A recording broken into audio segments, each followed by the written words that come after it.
Go. Okay.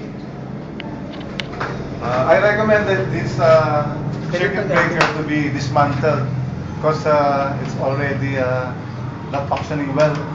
See this?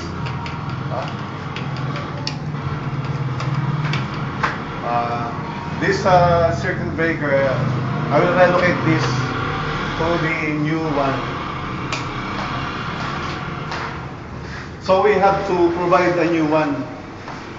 I will tell to Mr. Vidaranta that I will gonna buy this. I suggested that this circuit breaker will be bolt on type, so that it's so tight.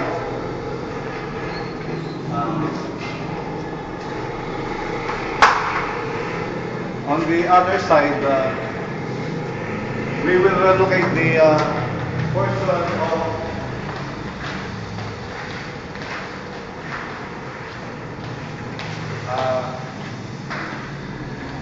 this portion is connected to the ground floor at the central panel board of this building.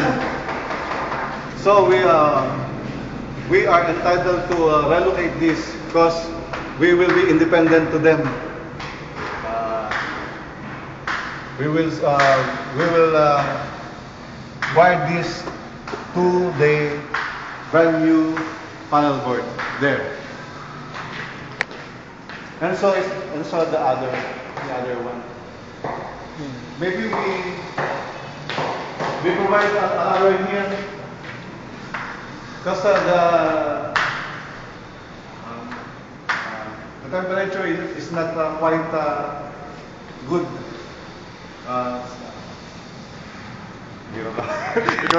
Yay. By the way, sir, we will enclose this for our. This will be the place of our switch.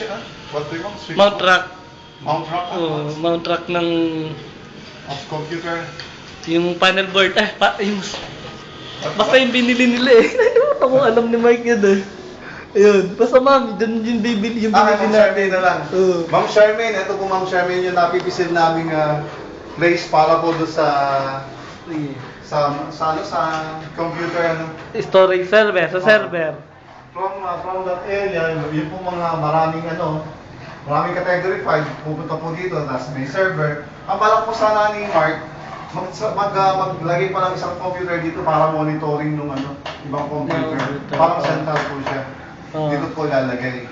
So, isasara po natin siya, lagyan natin ang pinto. Siguro preferably dapat meron siguro merong aircon pero It's up to you. Aircon or electric fan or exhaust fan. Exhaust fan here. Mark, how about you?